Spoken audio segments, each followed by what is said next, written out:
Selamat siang. Good day, everyone. Thank you for coming today. My name is Raphael. I think most of you I've already met at our booth, the ABA booth. So I'm really glad to see that you're here to find out more. I think some of you have already attended also yesterday's presentation. So just to make it fair, I will still try to present everything so that those who have not yet attended yesterday's session still get all information. But I would like to leave some time also at the end so you can also ask questions for those who have been here already yesterday and who have seen this presentation but might have some follow-up questions. Okay? So, my name is Raphael. I'm the director for Indonesia and the Philippines at the Austrian Business Agency. We also refer to it as ABA or ABA. The ABA is a governmental agency. It belongs to the Austrian government. And what we do is we promote Austria abroad. We promote Austria whether it's trying to bring in foreign companies, whether it's trying to bring in foreign movies and series. Perhaps some of you have seen James Bond Spectre, which was filmed around 8 years ago with Daniel Craig. That was filmed in Austria because we brought James Bond to Austria. And there's some other famous movies, Mission Impossible with Tom Cruise. I can't remember which Mission Impossible that was, but around 9 years ago, we also brought them to Austria. And if you like Marvel, Chris Hemsworth, Thor, he has a Netflix movie series. I think it's called Tyler Rake. And that was also filmed in Austria because we brought Tyler Rake and Chris Hemsworth to Austria.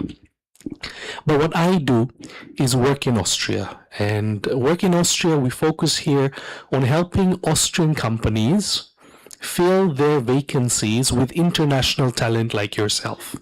And I focus on Indonesian talent and Filipino talent from the Philippines. So what is it that the ABA does for Indonesian talents and international talents? First of all, we provide information free of cost about living and working in Austria. So it's sharing information like this to graduates like you, to professionals. And what we also do is that we have a career platform on our website, which is very easy to remember. It's workinaustria.com, workinaustria.com. You can also find us on LinkedIn, Work in Austria, Instagram, Work in Austria is the handle, YouTube, Work in Austria, and Facebook, Work in Austria. So the one thing you have to remember is just Work in Austria. So workinaustria.com, you can find our website, and you can also find a career platform which is called the Talent Hub. This Talent Hub is where Austrian companies can put in their vacancies, and vacancies where these Austrian companies are open to having international talent. And this Talent Hub is also the opportunity for you to create a profile. And when you create a profile, it's just like Instagram. You can either make it private or public. If you make it public, it's very good because then Austrian companies can also contact you if they like your profile. And finally, if you use our Talent Hub or any other platform to get a job in Austria, once you have a job offer, the ABA helps you get the permit so you can move to Austria to live and work there. Because you are Indonesian citizens, and even though you can get a job offer in Austria, you need a special permit to be able to move there so that you don't have to give up your Indonesian citizenship to get the Austrian citizenship. So we help you get this permit free of cost. And we also provide all information if you want to relocate to Austria, like if you have children, how to bring the children with you, if you have a dog or a cat, how to bring the dog and cat with you to Austria, or, I think this is more common, if you have a driver's license, how to transfer the Indonesian driver's license to the Austrian or European driver's license. And all of this we do free of cost. It's a government service.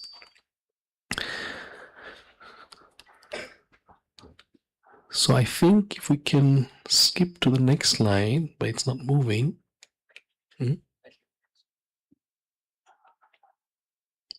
Well, perfect. Thank you very much. Terima kasih. So what is it that you can expect living and working in Austria? Well, if you don't know Austria yet, Austria is a small country in the European Union. So it's a European country. In Austria, even, or let's put it like this. The European Union is, I would say, well known around the world for being a very strong economic region. So very modern, very wealthy countries, and very influential. But what not many people know is that among all these European countries, the country with the best standard of living, the highest quality of life, it's actually Austria among all these European countries. So life or standard of living in Europe, Austria is better than Germany, France, Netherlands, Sweden, Norway. So we have the highest quality of life. We also have excellent career opportunities. We are a small country, but we have many innovative companies which require talents. So there are many job openings in Austria. So it's the opportunity for you Indonesians who graduate from ITB or other universities here in Bandung. You are studying because you want to get the most for yourself out of life. You want a great career, you want a great job. So this is a chance for you to get international work experience because, as you all know, currently there's been an issue here in Indonesia that it's difficult for Indonesians to get jobs. And this is something your government also recognizes, which is why your government is working with us, with the Austrian government, to assist Indonesian professionals to move to Austria, to get work experience there, and to stand out, because you are all competing with many other talented Indonesians. So how do you stand out? You all have Indonesian degrees, you probably have all local work experience. So those who stand out are those who can offer something unique. And something unique could be international work experience. And finally, what we have in Austria is brilliant businesses. You might not know many Austrian companies. I also, as an Austrian, don't know many companies. The most common would be maybe Red Bull, that you've heard about. Sorry. But there are many other companies in Austria that are very modern, technology-driven, that you haven't heard about. Okay? You know Germany, and you know German car manufacturers, Mercedes-Benz, Volkswagen, famous cars. But not many people know that many of the parts of these cars are produced by Austrian companies. And these are the companies where you have excellent career opportunities and job openings. So, if you still don't know where Austria is, this is the map of Europe. The country in dark blue, that is Austria. And you can see it is right in the center of Europe. That means any part of Europe you can reach by plane within 3 hours. There are many budget flights. What I like to do is I like to fly on the weekends to London. So I fly on a Saturday morning, fly at 7 o'clock, arrive around 9. Then I go for breakfast, do some shopping, meet a friend I have in London, and then I watch a movie, and in the evening I fly back. And this is a typical hobby by many Austrians, and it's pretty cheap. So you can find budget airlines if you book early enough to places like London or Paris for 15 euros. 1 euro is 20,000 rupiah. So this is 300,000 rupiah. Okay? It's also good because then if you want to enjoy your free time, you can also explore Europe. If you're already in one country of Europe, why not take the opportunity to travel to other European countries? And because Austria is part of the European Union and what is called the Schengen area, you don't need a special visa to move to the other European countries to travel and explore. How is Austria as a country? Well, we are a small country, I mentioned, but I would say a very fine and wealthy country. We have a little over 9 million people. Currently in Austria, there are around 2,000 Indonesian citizens living there. We have a stable democracy. We have a strong currency, which is the euro. And we do not participate in any military conflicts. So we're not part of the NATO, and we do not participate in any conflicts. And I would say in the bigger cities in Austria, it's pretty diverse, pretty international. My hometown is the capital, Vienna. There you find many international professionals. And in fact, if you ask these international professionals why do they like living and working in Austria, I would say it's for the quality of life. It's very stable. You can plan your life far ahead. In some places of this world, unfortunately, it's very difficult, even if you have a job, to make a living, because you don't know how the conditions are like. In Austria, some people might even say it's so stable that it gets a little boring, but I would say that in itself is a blessing. Then you don't have any headaches to worry about. You can just focus on the important things. By having such stability, it takes away the worries from you so that you can focus and spend more time on the things that matter. Austria is an economic powerhouse, so yes, we're wealthy. And if you don't know, our official language is German. Okay? Our official language is German, but you can get pretty far with English, as many young people in Austria, and especially in the big cities, most people speak English. If you're wondering what makes Austria have such a high standard of living, it's very basic things. You can start already with water. In Austria, most of us drink tap water. So you can drink the water from the tap. You won't get sick or get any food poison or any poisoning there. That means you can already save on not having to buy water from plastic bottles. It continues on with healthcare. If you live and work in Austria, it doesn't matter your nationality or citizenship, you have access to public and free healthcare. Okay? The same goes for education and childcare. If you live and work in Austria, regardless of your nationality or citizenship, if you have children that you want to send to public school, free of cost. I mentioned German is our official language, but you can get pretty far with English. It's not just conversations with other Austrians, it's also going through bureaucracy, legal documents. If you want to apply for them, the forms are available both in German and English. In some countries, unfortunately, if you have to do some processing of documents, it's only available in the local language. In Austria, it's also available in English. I mentioned already the planes and traveling through Europe, but traveling inside Austria is very efficient, very affordable, even very cheap and reasonable. So we have in my hometown Vienna trains, trams, undergrounds, and buses, and I can use them as often as I want, any time of the day, for as little as 20,000 rupiah per day, which is very cheap. Yesterday my grab from my hotel to ETB was around 40,000 rupiah. Today it was around 32,000 rupiah. So that is just as a comparison.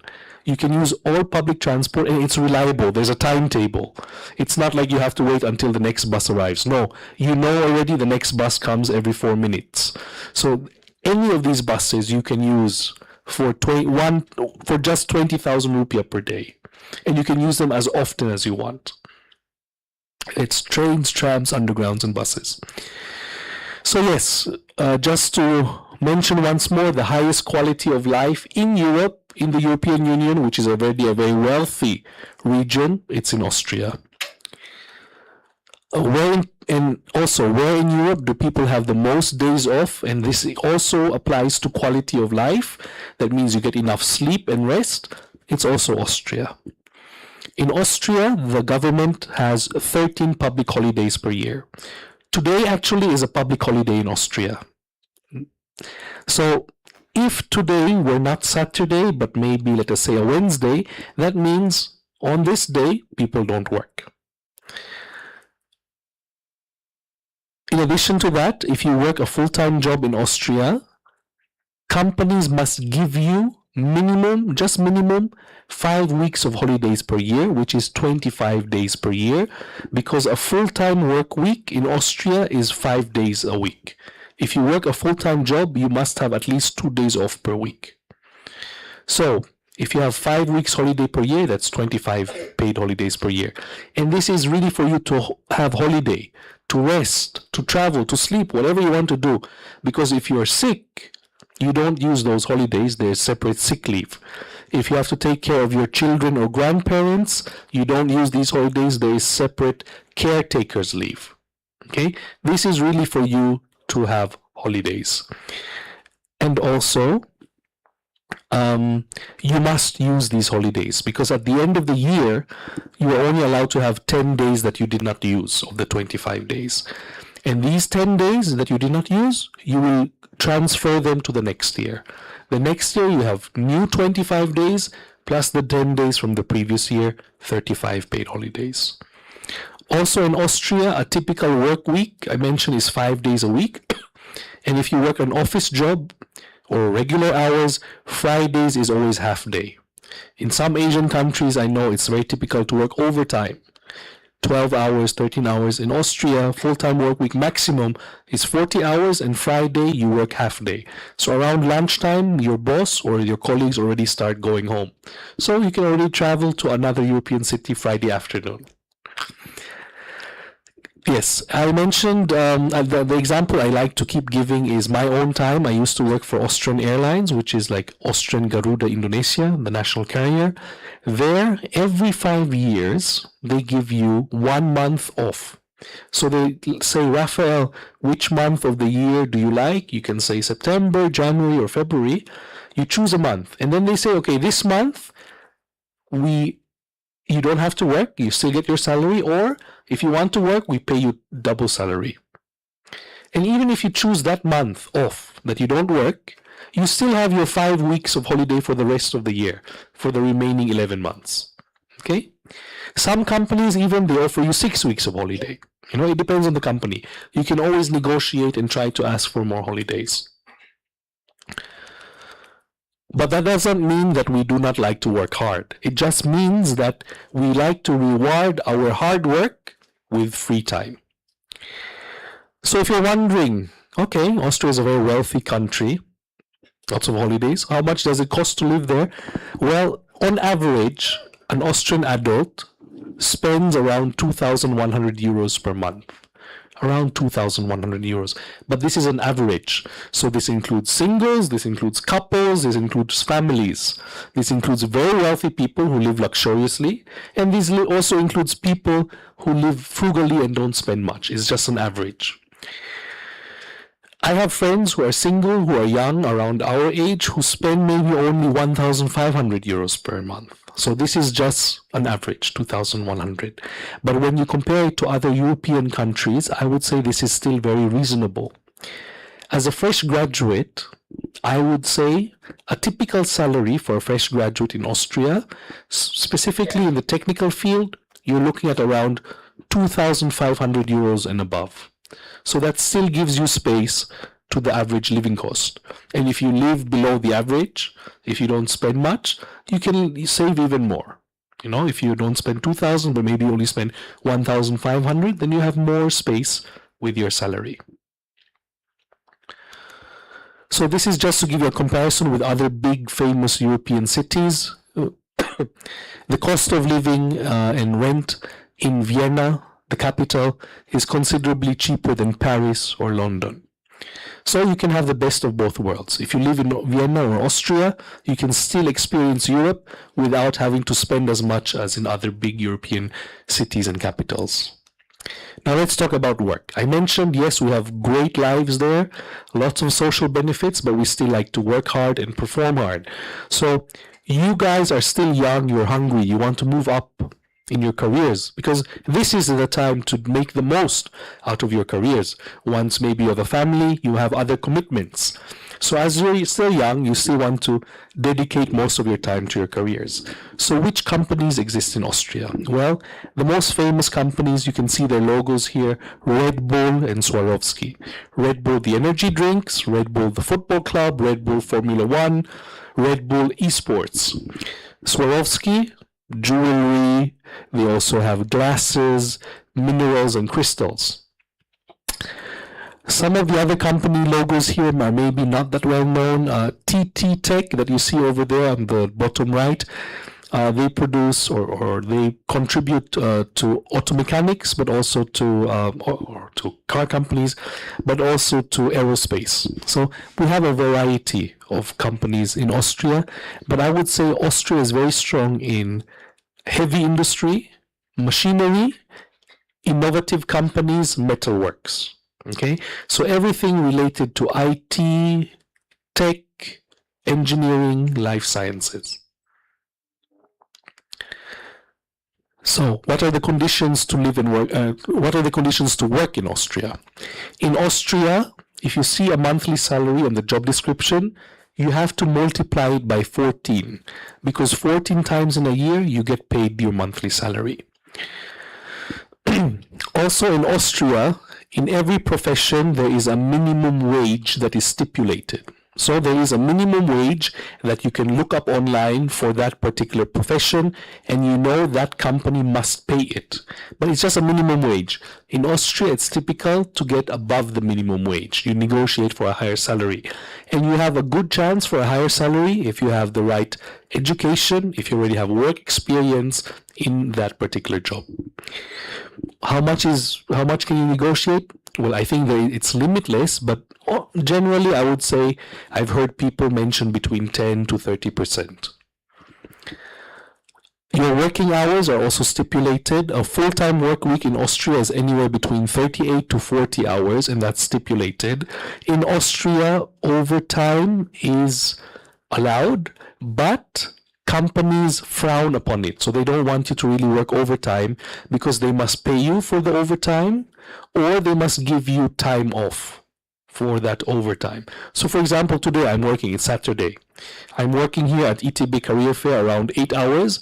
That means when I get back home to Austria, they must give me 8 hours off. Okay? So that's the system. Either they pay you or they give you time off for overtime. Also, you're coming back to your salary. Every year your salary will automatically increase because there is yearly salary increase to also adjust for inflation. Yes, Austria is a great place, but we also have inflation just like here in Indonesia.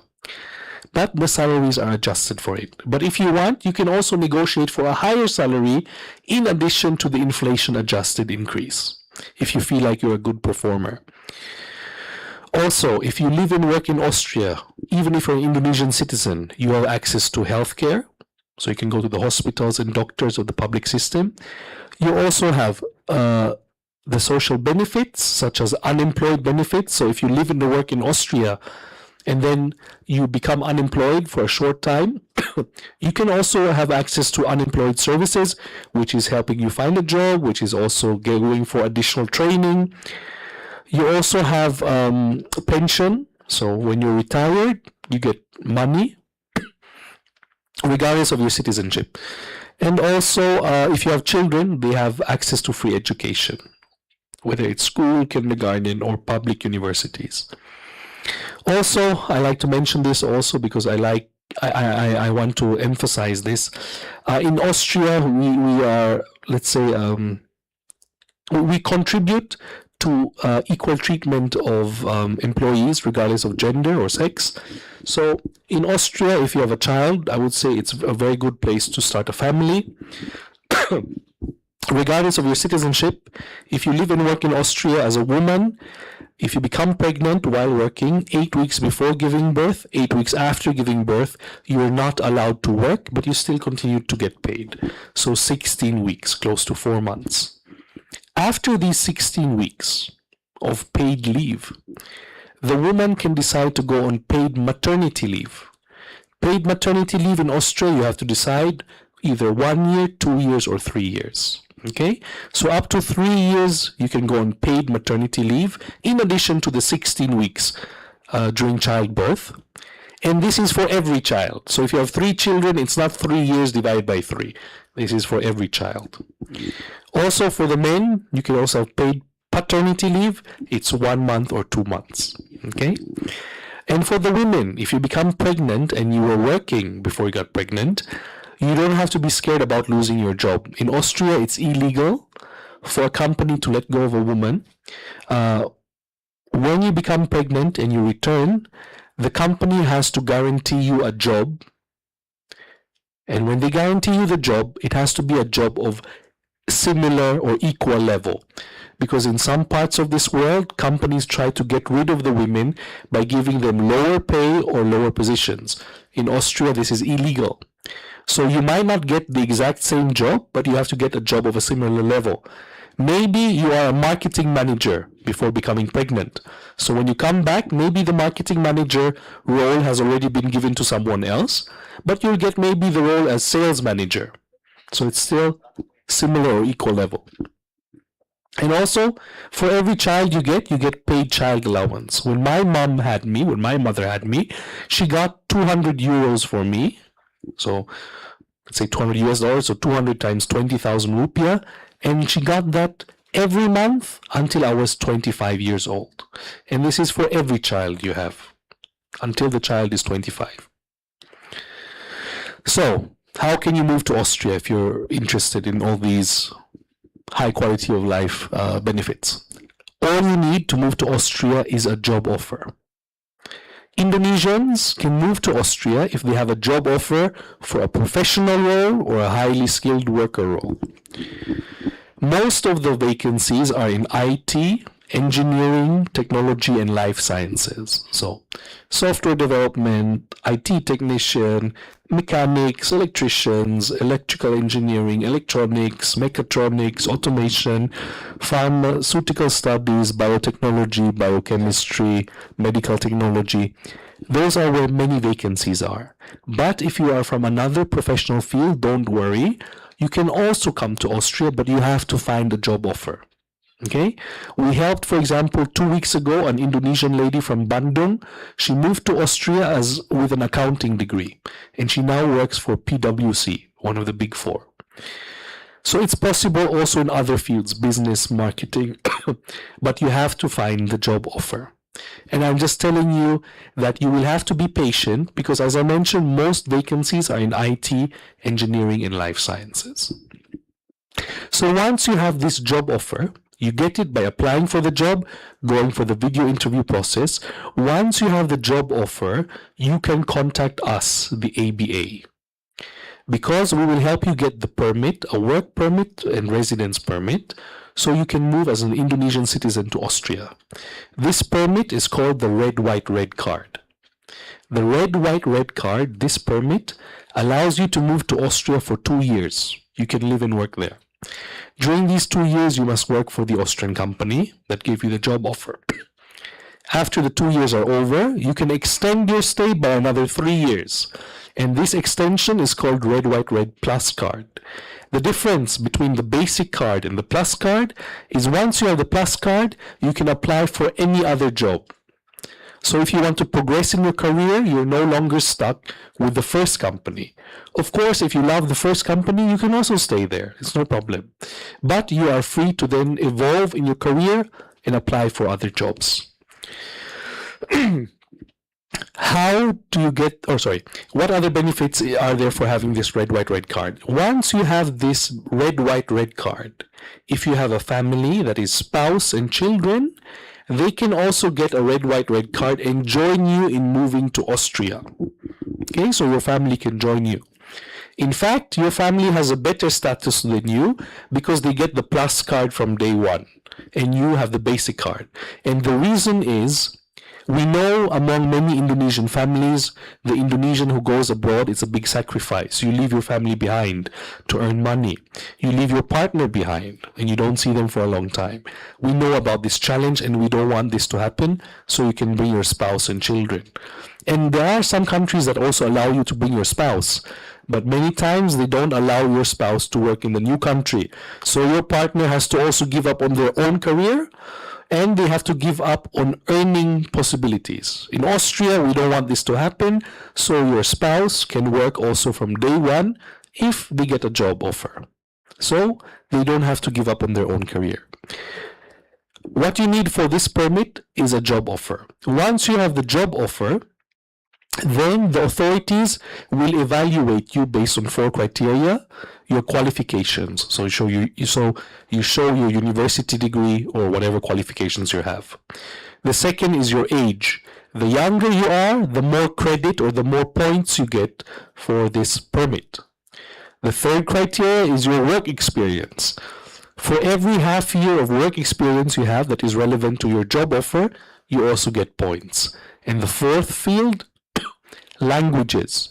if you have certificates in English, German, you get the most points. You also get points for certificates in French and Spanish, and you also get points for Slavic languages, Eastern European languages, such as Bosnian, Serbo, and Croatian. So, to get this permit, you have to get a certain minimum number of points. It does not matter from which of the 4 categories, whether it's qualification, age, language, or work experience. So you can get the points from any of the 4 fields. So many times I get the question, must I speak German to be able to move to Austria? Must I speak German to move there? The simple answer is no. It's not a legal necessity. The question becomes, do you need German to do your job? Because some jobs will require German. So to do the job, you might need German. But to legally move to Austria, you don't necessarily need German. It really depends on what kind of job you want to do. If you're a medical doctor, of course you have to be able to talk to all patients. Then you need to be fluent in German. But there are some jobs which are not regulated, such as IT, engineering, technology, and life sciences, where the company decides what the requirements are. Some IT companies want the IT people to speak German. Some IT companies say English is enough. You just have to find the right company for you. So, here on a glance, all the benefits of the Red, White, Red card. You can come to Austria for 2 years, you can bring your family, you can live and work there, you can extend your stay, and you have to work for that one company for the first 2 years. If you want to visit our website, it's workinaustria.com. We have more free services, not just the one I told you, much more, but I cannot tell you everything or else I run out of time. So you can find our career platform and more tools there. So if you want to find jobs, this is the QR code for our talent hub. If you register here, you can look for jobs and apply for jobs. But even if you don't find a job here, but you find a job maybe on LinkedIn or some other career platform in Austria, as long as you get a job offer, it does not matter from which website, you can contact ABA and ABA will still help you get the permit free of cost, even if you find a job not on our website. Okay, so if you find a job on LinkedIn, no problem, we will also help you. But the advantages of our platform is that, one, if you accept the cookies on our job, you can translate all the job descriptions to English or even Bahasa Indonesia. But when you apply and send your application, you must still send it in English or German, because even though you can translate the job description to Bahasa Indonesia, the recruiters do not speak Bahasa Indonesia. Okay, so send your documents in English or German. The other benefit of our website is that you might find other jobs at Austrian companies on other websites, but they might not necessarily want Indonesians or international applicants. On our website, we tell the companies this is for Indonesians and international applicants, so they are willing to take an international talent. So, before I go to the questions, just very short, I want to discuss how to apply for jobs in Austria. In Austria, when you send in your application, you submit your CV, your letter of motivation, work samples, if you have any work samples, and references or recommendations. I think CV everyone knows. It's your curriculum vitae, it's your resume. It starts off, and this is important, in some countries it's not needed, but in Austria, please submit on your CV a photo of yourself, a professional photo. Also in Austria, I would recommend you start off with your work experience, if you have any. Start off with your work experience and in chronological order, starting with the most recent work experience. And then after that, you can put your education. That's a resume or that's a cover letter. Sorry, that's a resume or CV. What is a cover letter? A cover letter is also known as letter of motivation. This is where you can write, and you are free to write whatever you want, why you think you are the best candidate. A letter of motivation or cover letter should not be copying your CV one-to-one. In CV, it's usually bullet point. Work experience, education. The CV should not, the cover letter should not be the CV in sentences. I went to university. I went and worked in this company. No. The cover letter is saying and expressing why you think you are the best candidate. Maybe it's qualities that you don't see on the CV, like you work very well in teams, or you're very punctual, or you're very motivated for this particular job. Another way to use your cover letter is to say why you are the best fit for the company. For example, if you apply for a job at Red Bull as an IT technician, your CV will say you have an IT degree and you have previous work experience. But if you are a Red Bull fan and you love the products and you have been following the company for many years, you cannot see that on the CV, but you can say that in your cover letter. Okay, the cover letter is the way for you to sell yourself. Getting a job nowadays is about promoting yourself. You have to be able to tell your story. Why are you the best damn candidate for this job? That is the point of a cover letter. In fact, that is the whole point of a job interview, is to show them why you are the best candidate. Work samples, if you work in a field where you have to create work, maybe this is IT, technical jobs, you can show your portfolio. And of course, references or recommendations. So yes, here you can see a short summary, look out for your layout and structure, highlight your education qualifications, but first you put your work experience, you can highlight your hard skills and soft skills, and also please provide a professional photo, not a selfie. Try to have a professional photo taken of you. So here you can also take, if you want a photo, the do's and don'ts of your application. So keep it also concise, around 2 pages. Always try to emphasize practical experience. If you say you are very good in teamwork, then don't just say I'm good in teamwork. Give them examples. Say, for example, I had an internship, or I worked in a group setting at university, and we delivered this presentation together. Always give specific examples. Yes. So really, it's about selling yourself and promoting yourself. Some don'ts.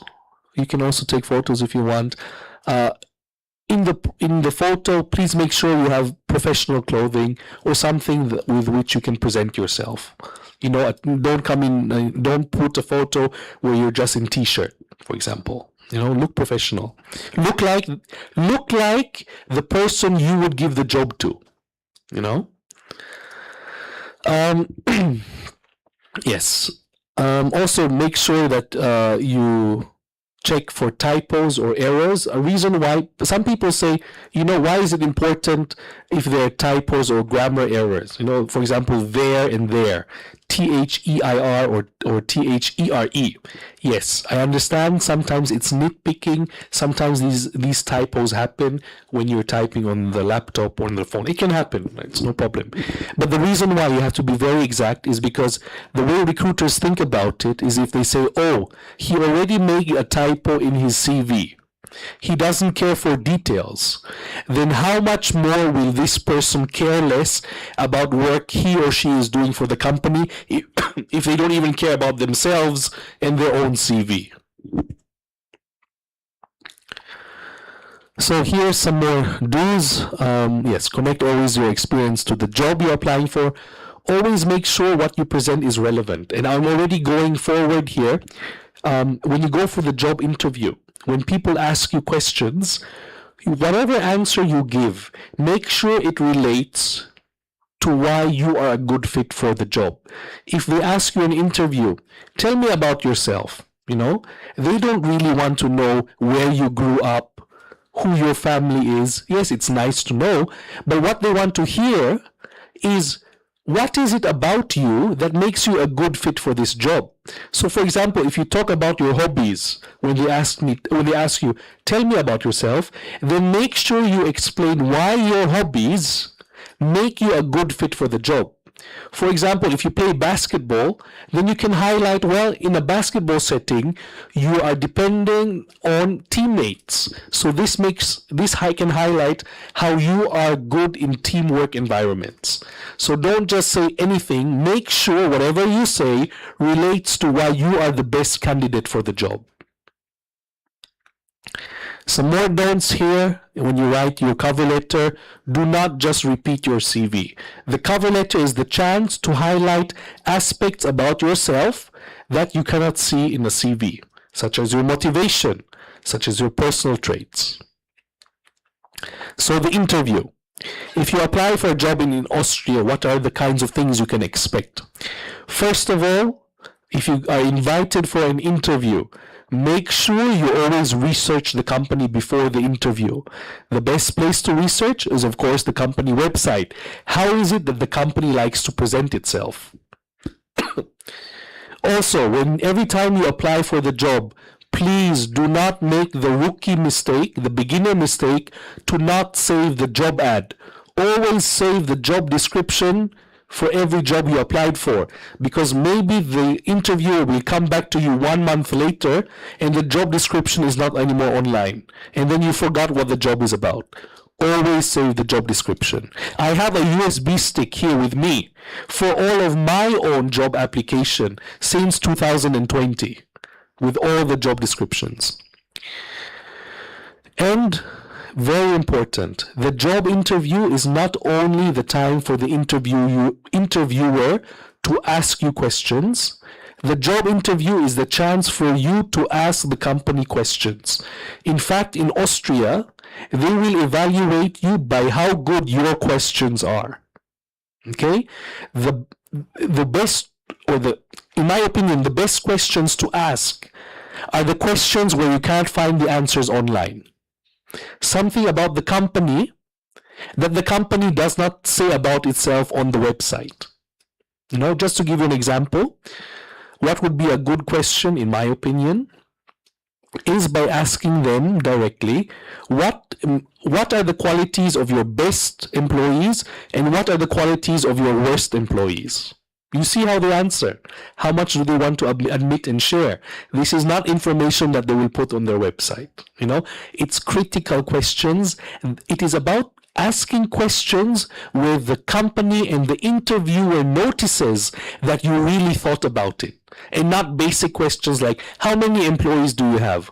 How many employees you have? You can check on Wikipedia or you can check on the company count on the website.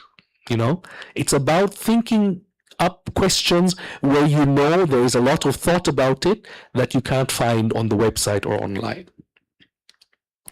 Yes, dress code for the interview in Austria, even for a video interview. Please come in professional clothes or something presentable, not t-shirts, be presentable, look the part, look sharp. And if you also dress well, you will feel good in talking. Yes, I'm in shorts right now, but this is Austrian batik. This is Austrian traditional wear. And it gives me confidence to talk about Austria. So feel the part, look the part. Yes. Also in Austria, it's important to be punctual, also for a video interview. Come online on time, and also make sure to leave some time at the end of the interview.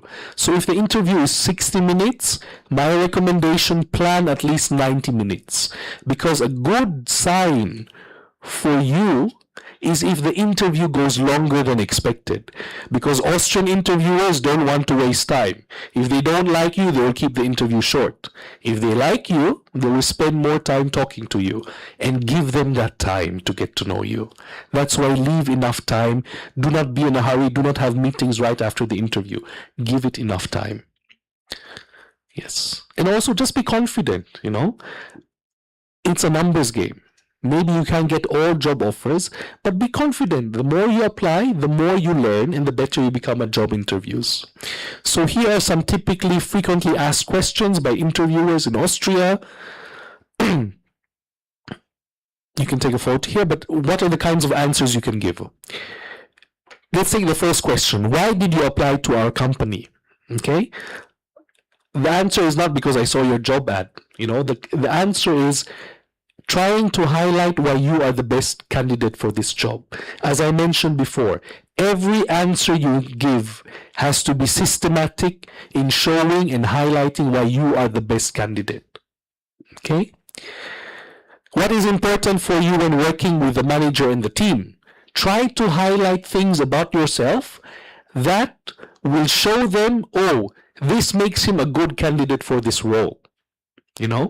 So for example, if they say what is important for you when working with the manager and the team, maybe a good answer could be, well, it's important for me that my manager supports me and guides me without having to tell me each individual step in the process. This shows to the company that they don't have to babysit you, but at the same time, it shows that you value their instructions. Okay? So it's always about highlighting why you are the best candidate for the job. Also, important for job interview, make sure you have good lighting, make sure that the camera is aligned with you. It shows you in a good angle, ideally a bit top down. You all know it from Instagram and TikTok, Try to find the angle that makes you look good. And also make sure that the audio recording is good. And also make sure that you do a job interview in a quiet setting. Okay? Just to give you some background information, I've been doing business and traveling in Asia a lot the last few years. And I know in Asia it's very common in a meeting setting to, even though if someone is talking, to use your phones. Okay, use your smartphones. In Europe and especially in Austria, this is considered very rude.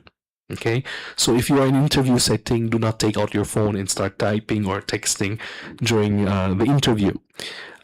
This also includes where you do the interview. It's a sign of respect in Austria if you do it in a silent room.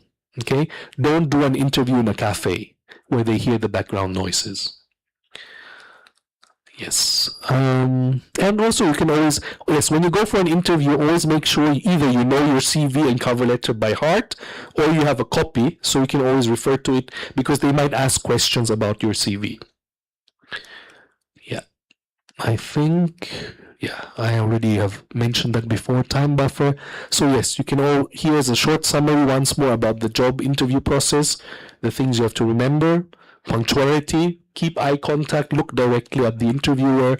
Also, if you have a panel of interviewers, my tip, don't focus just on the person who asked you the question. When you answer a question, take time looking at each individual interviewer. It shows respect. And they won't get bored by you only focusing on one person. Yeah. I think I can skip this.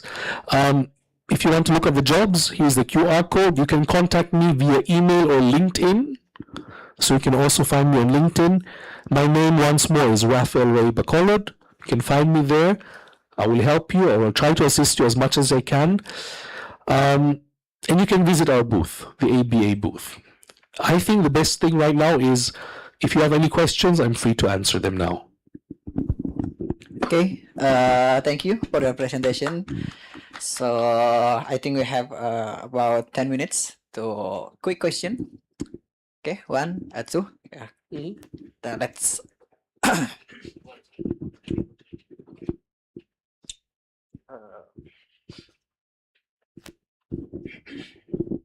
check.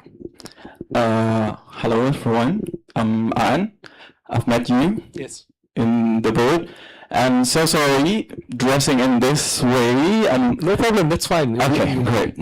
It's just a career fair. Hopefully this is not part of the assessment. No. Okay, the first question, it would be related to those, I would say, requirements, cover letter and everything.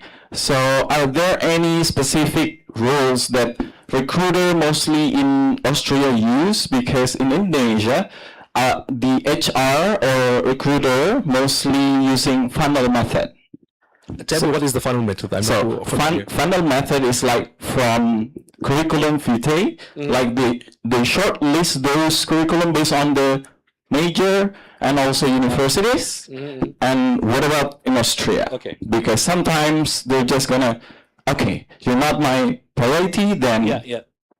And then the second one is related to more, if you perform not really well in that company, what would happen? Okay. Okay, thank you. Terima kasih. Very good questions. Thank you for explaining the funnel method to me. So, when you apply for a job in Austria, of course, I would say apply for a job that is related to your work experience or your qualifications. So, if you are an IT engineer, maybe it's a bit difficult to get in if you're a medical doctor. Okay, so it has to either be closely related or something that you have done before. But let us say you want to work as an IT engineer even though you are a medical doctor. It's not impossible, but it will take time to get there. Then you have to get experience and qualifications that always take you one step closer to IT engineer. So the first thing is try to find a role which you are suitable for. Now, I know this from my own experience. My first job out of university was not my dream job. Okay, it is very unlikely to happen. To get the first job that is your dream job, and that's no problem. You're going to work another 40 years. You're very lucky if you get a dream job with the first job, and most likely, even if you got it right away, you'll probably get bored by it by some years. So it's a process. Even if your first job is not your dream job, you can keep working closer so that you get eventually that dream job. So, how do recruiters now look at your CV, to get back to your question? Well, that is the first thing. They will see how closely aligned you are to the job based on your previous experience and your qualifications. What is it that they look on the CV itself? Well, there are different formats of how to write a CV.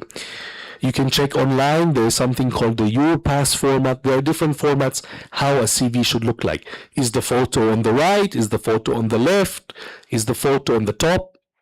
There are different formats. It doesn't matter so much which format you use, as long as it is one, consistent, okay, and that it is exact.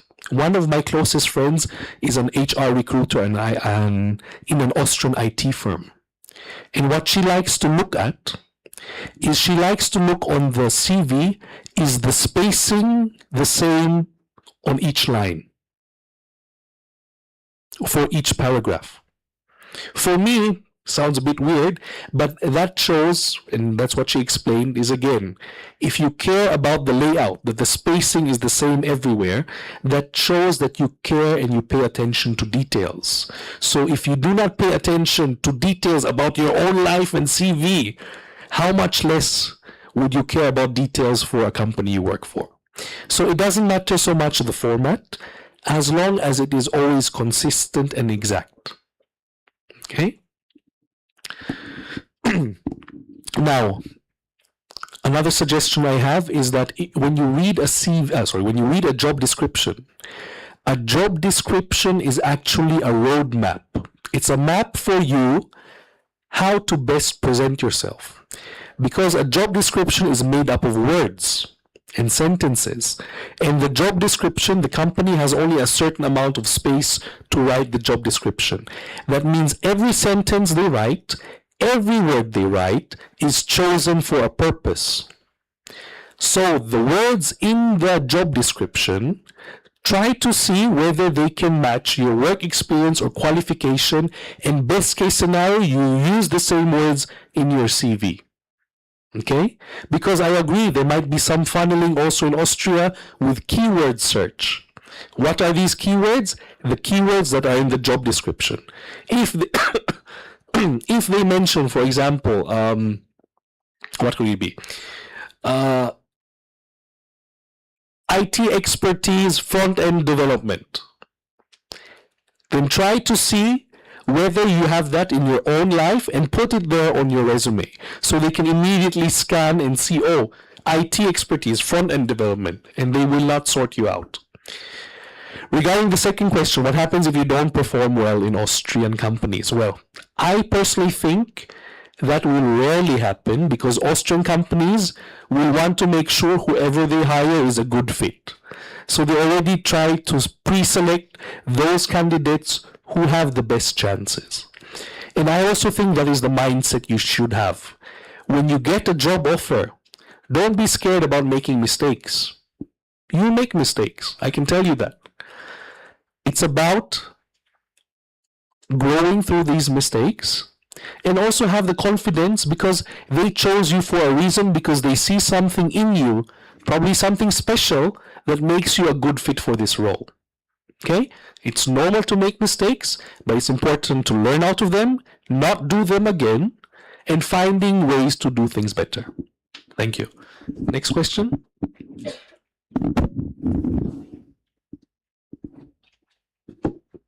I'll let you decide.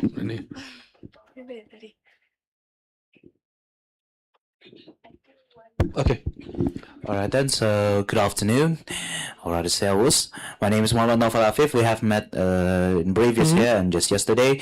And actually, a couple of questions, but I'll somehow condense into one. For the visa application, you said that you must have a job offer from any Austrian company.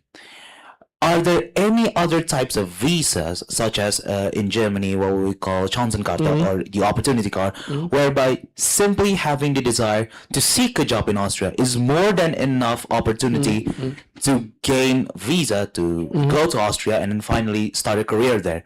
And also regarding job applications and also the immigration applications, you said that the language qualification is important. You must have English. You don't necessarily have to have German, but it is a really good thing to have.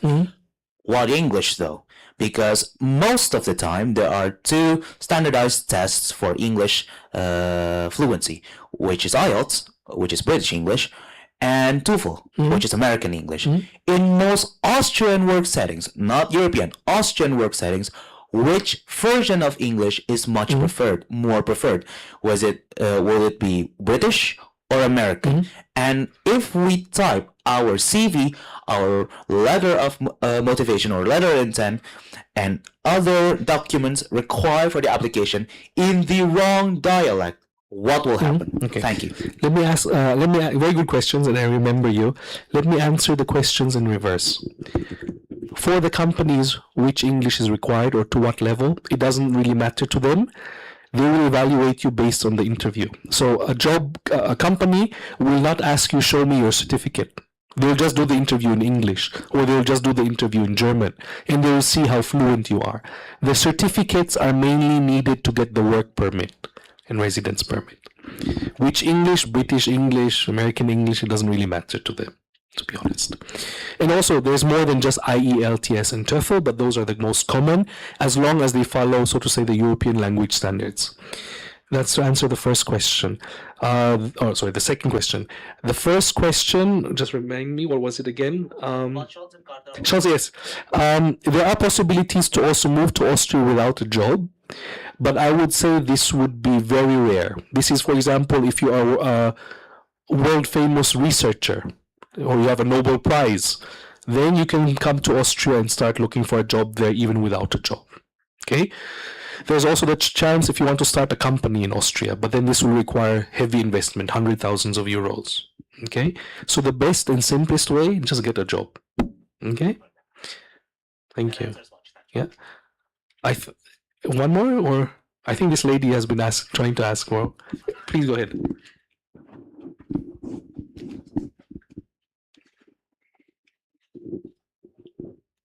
First of all, thank you for your presentation. Hello everyone, I'm Stephanie, a fresh graduate chemical engineers from ITB. I have two questions actually. The first one is about the German fluency. It is not required, as you said before. However, living in Austria, we have to know a little bit of German, at least for our daily routine. Is there any supports provided from ABA or other partners that teaches us German as international professionals? And for the second question is about what will happen after the 5 years of residency? Yes. What happens after 5 years of residency? You can apply for permanent residency if you want. so you can stay there as long as you want, even though you're an Indonesian citizen. That's the easier question. The first question, German. Yes, you can contact us. We also have some free resources to learn German. Yes, it's not a legal requirement to learn German or speak German, but if you speak German, life will be easier and there are more job opportunities available to you. It's just like me. If I apply for a job here in Indonesia, if I only speak English, I'm sure there are a few jobs. But if I speak Bahasa Indonesia, I have more job opportunities. Okay, thank you very much for your time. Terima kasih. If you have any other questions, I'll be at the booth. You can ask the questions there. Okay? Thank you. Thank you.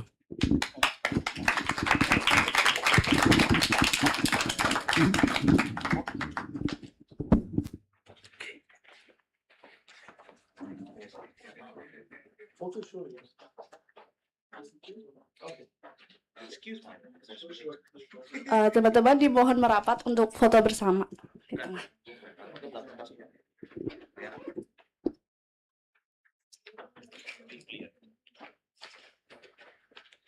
Yang di atas dimohon bisa ke bawah untuk merapat ke tengah. Kisah tentang perusahaannya seperti apa, dan bocorannya ada merchandise nih teman-teman. Jadi nanti disiapkan aja fokusnya, kita seru-seruan selama 50 menit ke depan. Dan untuk waktu dan tempat saya persilahkan kakak. Oke, terima kasih Mas. Ya, saya izin berdiri untuk menjelaskan. Perkenalkan, nama saya Tasya. Selamat siang semua. Saya di sini mewakili Ilmuone Data sebagai Business Operation Manager. Ya, ini adalah Ilmuone Data Company Introduction. Kita next. Oke. Ya, about Ilmuone Data. Apa sih Ilmuone Data? Ilmuone Data kita berdiri dari tahun 2015. Kita itu adalah independent data analytics dan digital marketing konsultasi. Jadi kita itu di bidang IT konsultan. Kita adalah partner terverified Google dan channel-channel lain seperti Google Cloud.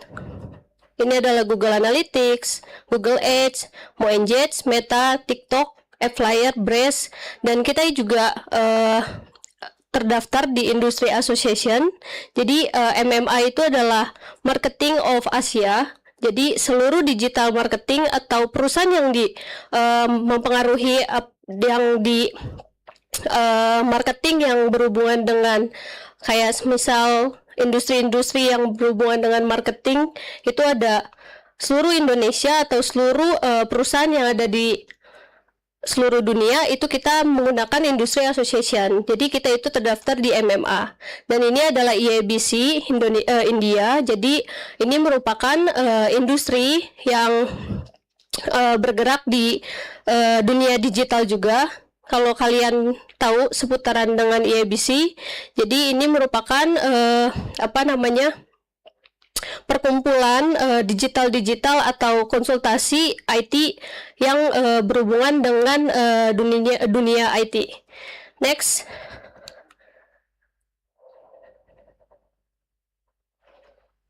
Oke, ini adalah klien-klien Ilmuone Data. Jadi Ilmuone Data itu kalau dilihat seluruh industri yang ada di Indonesia, kita itu semuanya merupakan klien Ilmuone Data. Jadi semua industri yang ada website, App Store, Android, dan iOS itu adalah klien kita.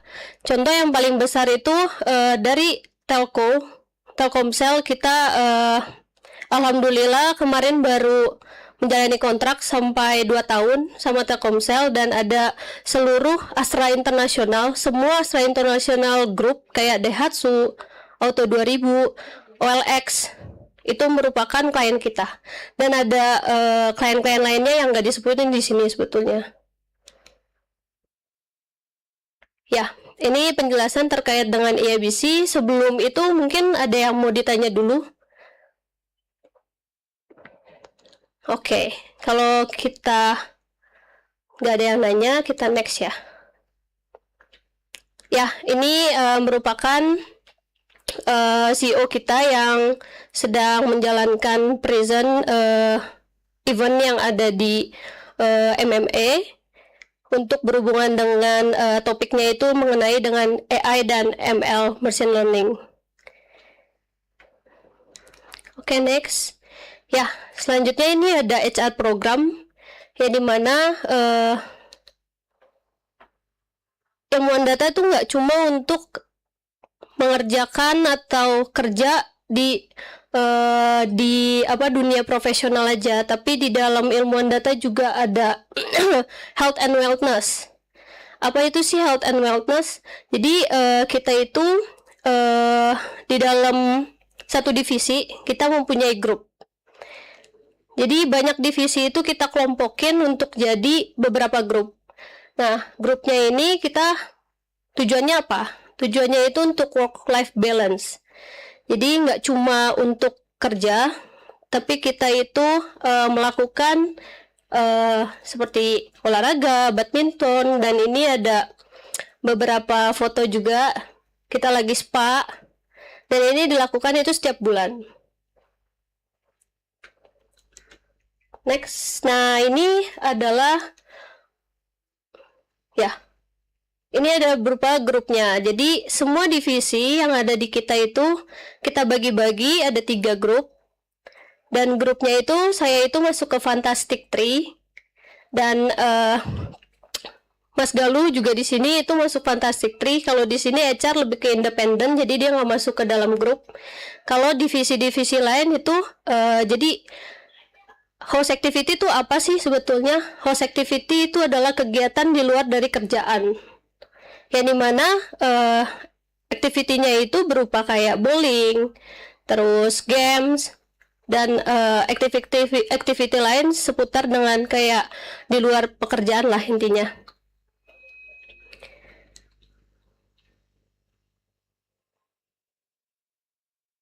Oke, di sini juga kita lihat di sini adalah tim advisory. Jadi ilmuwan data itu dibagi 2. Tim technical dan tim advisory.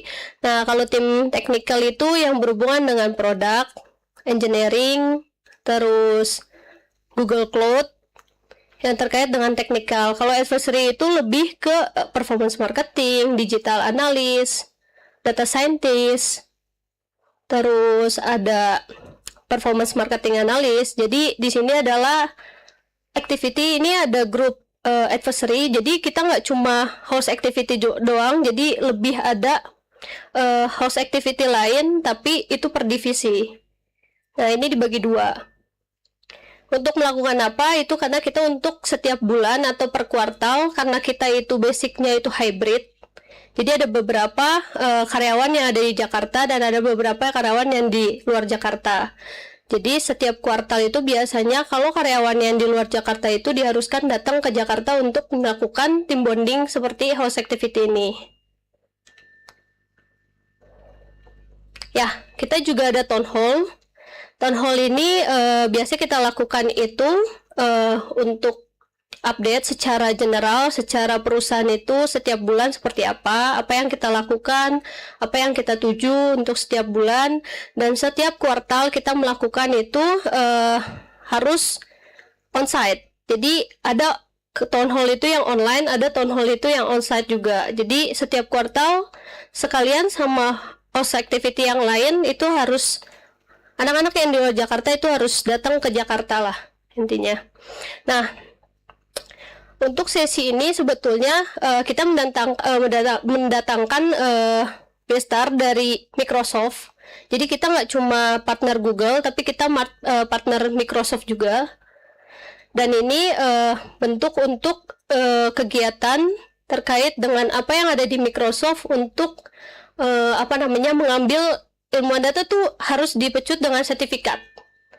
Karena kita itu kan basicnya itu kan digital ya dan IT. Jadi setiap bulan atau setiap ada pergerakan yang ada update terkait dengan GCP nih, Google lagi ngeluarin GCP, Google Cloud. Oke, berarti dari salah satu dari karyawan itu harus dan dibayarkan untuk mengambil sertifikasi. Begitupun juga Microsoft. Ya, kita juga menggunakan ada CSR. CSR itu kita melakukan Jumat Berkah, yang dimana Jumat Berkah itu kita lakuin di Jumat dan itu rolling setiap hari Jumat itu beda-beda house. Jadi setiap Jumat, sebelum Jumat itu kita harus submit ke HR terkait dengan nama-nama yang berkontribusi untuk melakukan CSR.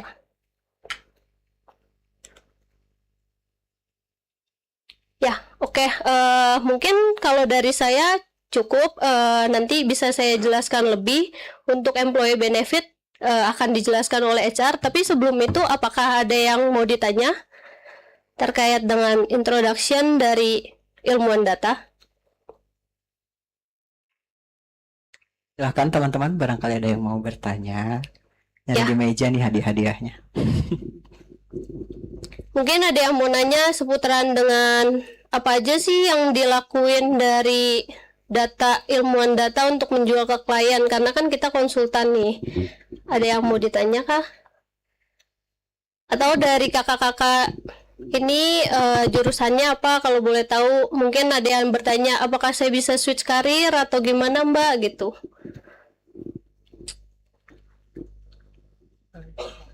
Boleh, silahkan teman-teman. Ditanya Ya saja mungkin bersama. itu ya, apa namanya, saya ngejelasin juga ya. Di sini ilmuwan data open untuk switch karir. Karena kebetulan saya itu di bidang accounting, jadi dulu itu saya konsultan pajak. Dulunya 2 tahun experience di konsultan pajak. Saya sangat tertarik. Kebetulan saya itu dulu di auditor di konsultan pajak. Nah, saya sangat tertarik dengan data karena di auditor tuh capek ya. Di konsultan pajak kayak Big Four itu capek untuk mengelola beberapa klien. Mungkin saya dulu tuh 10 klien lah untuk mengelola di konsultan pajak. Nah, satu, penyakitnya asam lambung, itu udah pasti. Jadi auditor itu nggak mungkin kita nggak asam lambung. Nah, kebetulan saya ada penyakit asma juga, dan tapi saya suka data. Jadi saya sakit terus di auditor gitu, dan saya punya inovasi. Ini pasti data bisa kok kita gunain dengan efisiensi, dengan efektif. Gimana caranya? Nah, kalau di auditor, satu kekurangannya itu ada yang pakai program, ada yang pakai tools, ada yang enggak. Tergantung konsultan pajaknya itu mau mengeluarkan cost untuk tools atau enggak sebetulnya. Nah, saya dulu itu inisiatif untuk gimana caranya belajar dengan pakai Sheet. Dulu tuh tahun 2017 lah. Google Sheet itu belum familiar di dunia konsultan pajak, lebih pakai Excel, tapi dengan menggunakan kalau nggak salah Outlook ya. Jadi bisa di-share, terus kita bisa ngeliat gitu. Terus saya belajar gimana caranya Google Product itu ngeluarin apa aja. Terus saya kasih tahu ke atasan saya, Bu, ini bisa loh kita review itu dengan cara online. Pakai apa? Pakai Google Sheet. Terus ada case di mana nggak balance nih. Oh, susah kan kalau trace nemuin gimana caranya di Excel gitu. Nge-trace filenya banyak.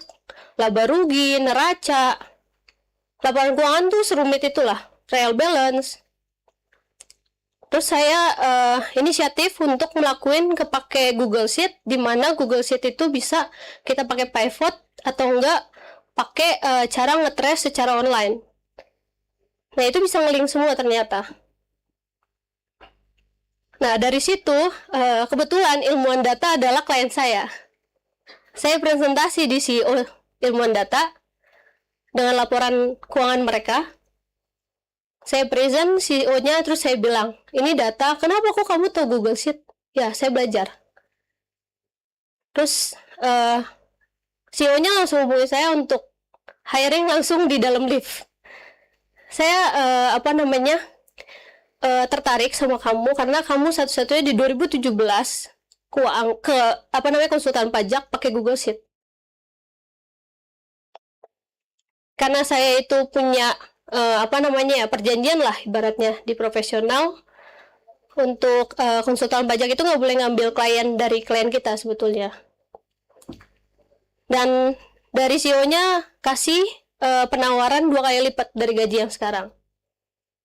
Tapi saya mikir, kalau saya di konsultan pajak gini-gini terus, saya ngelihat digital itu sangat berkembang. oh saya sangat tertarik.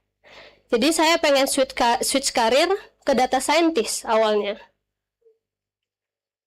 Dari accounting ke data scientist. Gimana caranya saya nggak belajar SQL? Nggak tahu yang namanya SQL. Di accounting nggak belajar tuh SQL. Ada yang belajar ERP, SSP, terus accurate. Tapi ya kita tahu ya accounting itu kan teknis ya, lebih teknis dari manajemen. Saya sangat tertarik dari data karena data itu merupakan seni dan saya tertarik dari angka.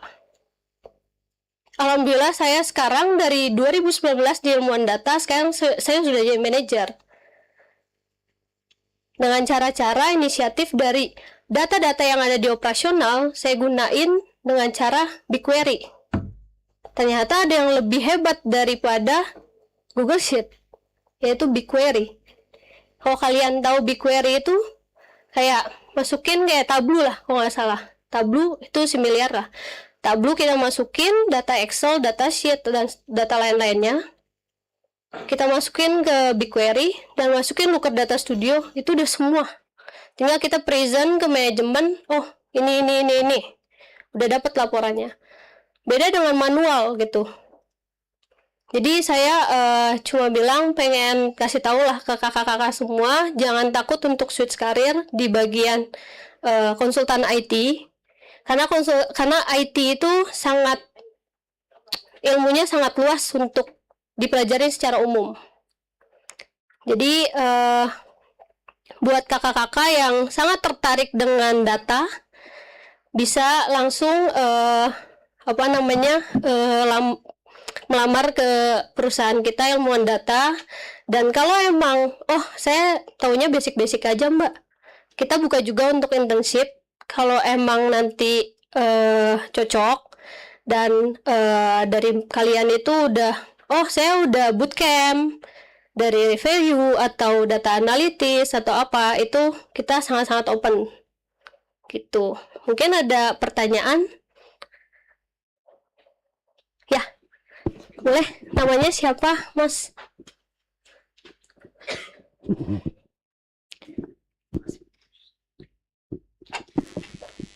Makasih untuk kesempatannya. Perkenalkan, nama saya Muhammad Ali Alexander Aziz dari Teknik Elektro. Ya. Angkatan 22. Mungkin aku mau izin bertanya terkait peluang internshipnya. Mungkin boleh dijelaskan lebih lanjut terkait mekanismenya seperti apa dan juga jangka waktunya selama apa. Dan juga posisi yang terbuka untuk peluang internshipnya apa saja. Terima kasih. Oke. Mungkin nanti kalau untuk peluang posisinya itu sebetulnya kita udah ada di bootcamp kita, internshipnya itu apa aja, dan nanti akan dijelaskan di akhir slide ini ada beberapa internship. Nah, Masnya tadi dari kimia ya? Apa? Elektro. Oke. Nah, kalau dari elektro itu ada satu lulusan ITB yang ada di bootcamp sekarang namanya Alfi. Dia itu dari teknik elektro yang switch karir ke ilmuwan data tapi jadi product engineer.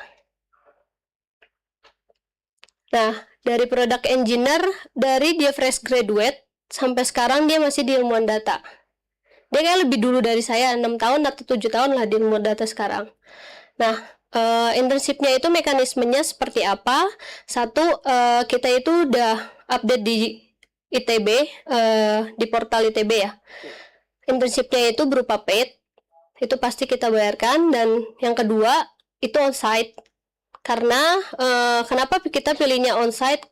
Kita itu menggunakan datanya itu data real, data dari klien, nggak pakai dummy data. Nah, jadi kalau data real dari klien kita harus menjelaskan, senior-seniornya harus menjelaskan secara onsite tentunya, karena lebih cepat dan lebih efisien lah untuk bisa belajar lebih cepat gitu untuk internship. Jadi kebutuhannya itu onsite untuk internship, dan berapa lamanya itu minimal 3 bulan sampai 6 bulan.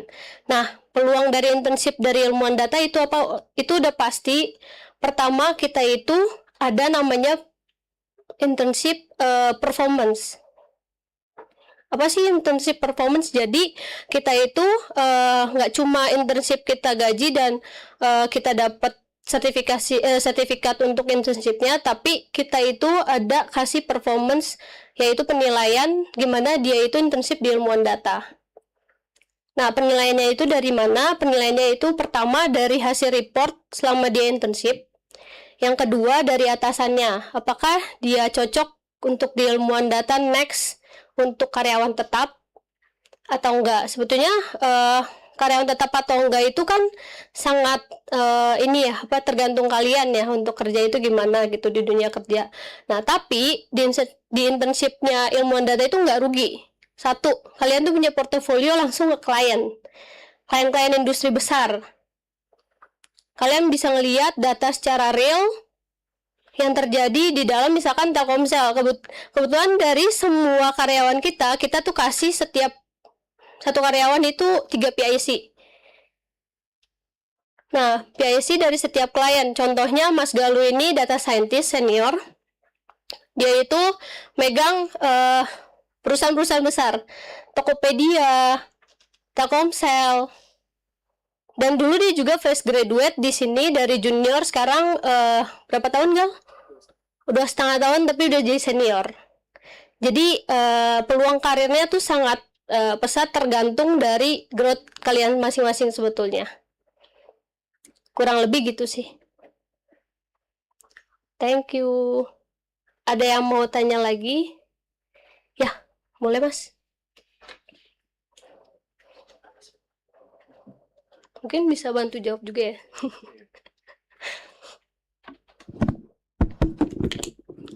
Oke, sebelumnya perkenalkan saya Aldo Maretra Putra dari Astronomi. Izin bertanya, ini kan perusahaan konsultan ya. Kira-kira ini semua bidangkah yang diselesain dan seperti apa ya masalah yang udah diselesain dari kliennya itu, dari perusahaan-perusahaan yang diminta? Oke, thank you Mas Aldo. Mungkin bisa dibantu jelasin ya dari sisi Mas Galuh sebagai tim depan dari technical ilmuwan data. Kalau boleh kenalin diri lagi, nama saya Galuh Petawarman. Biasa dipanggil Galuh. Saya merupakan data scientist lah di ilmuwan data yang udah experience-nya 2,5 tahun. Jadi kalau pertanyaan tadi Mas siapa? Mas Aldo dari astronomi. Menariknya itu Mas, kalau contohnya kalau dari klien boleh deh. Boleh.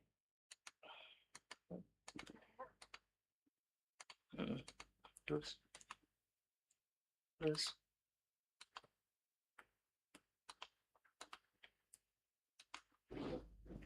Oke, mungkin boleh sih ya, kita mulai. Kalau aku megang PIC Telkomsel Mas Aldo. Jadi di Telkomsel kan kalau kalian tahu mungkin data scientist itu salah satu apa ya, job yang emang lagi booming lah istilahnya, karena kan terkait dengan AI, machine learning. Nah, di Telkomsel ini menariknya untuk kebutuhannya, use case-nya itu contohnya adalah salah satu yang sederhana mungkin di mata kalian adalah sentiment tools.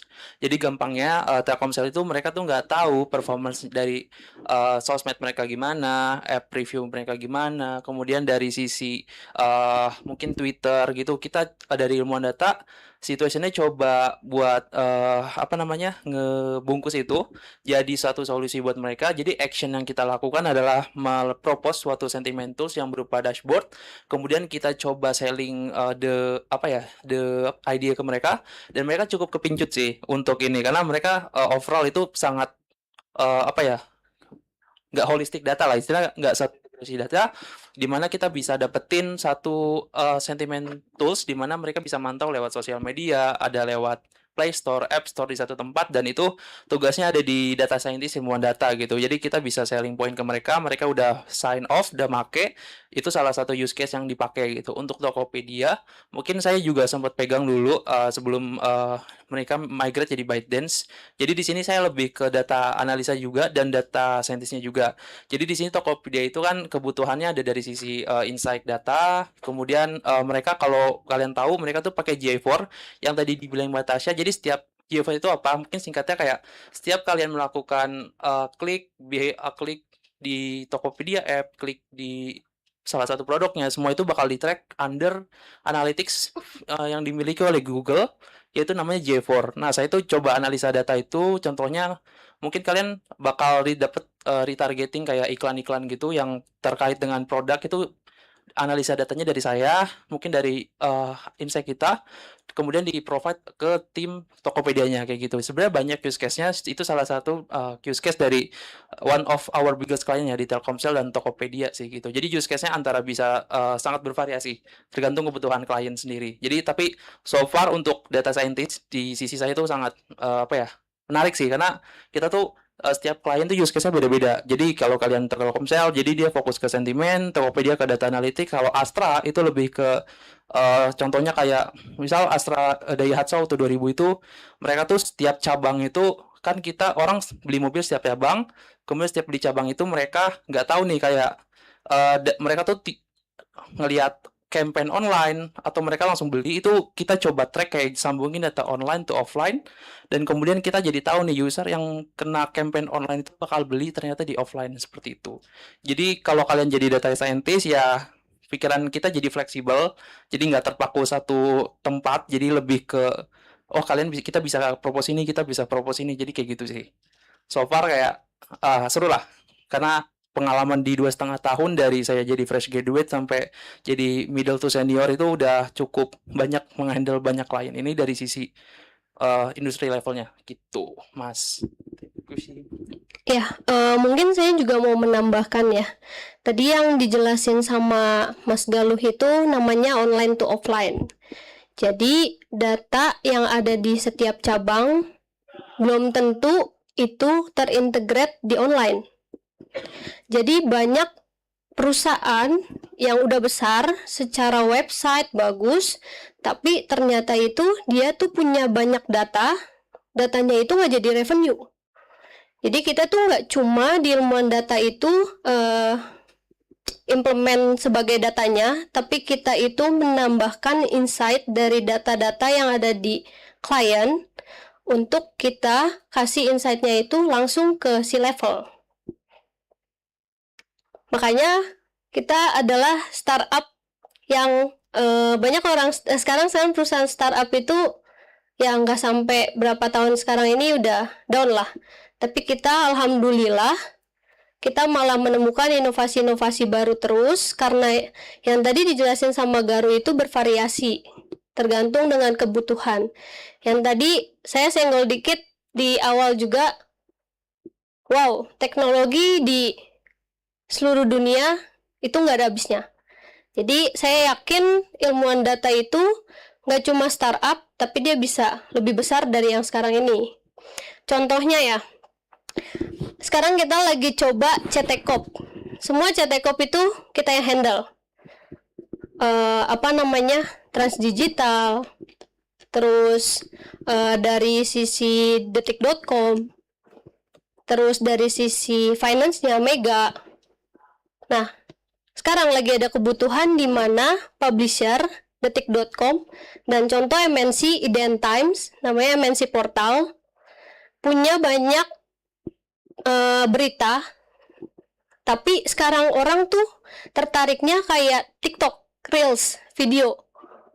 Jadi kita sama tim data scientist dan ada satu tim namanya DevDat, developer, kita lagi gunain caranya gimana dari berita masukin ke video jadinya video AI.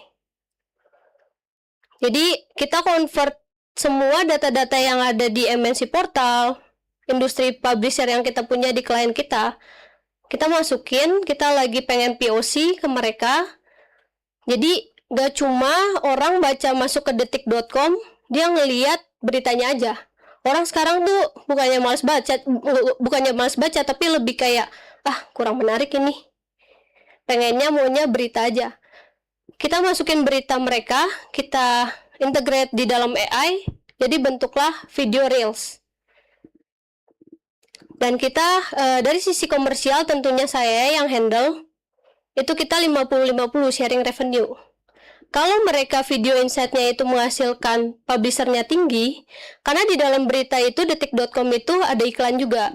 Jadi kalau di dalam iklan itu dia menghasilkan revenue-nya yang tinggi, kita juga dapat revenue juga. Jadi tadi benar kata Galuh, sangat bervariasi dari setiap klien karena kita itu bukan di industri satu tok klien kayak marketplace, tapi kita otomotif, tentunya ada finance juga dan Flimty. Flimty itu dulu gencar-gencarnya performance marketing. Setiap artis pasti menawarkan Flimty. Kalau kalian tahu di Instagram, di mana ya banyak lah media-media lain. Nah, kita ngebantu gimana cara mereka Flimty itu dengan membentuk suatu produk. Produknya juga kita kasih inovasinya. Kita bekerja sama dengan Brin.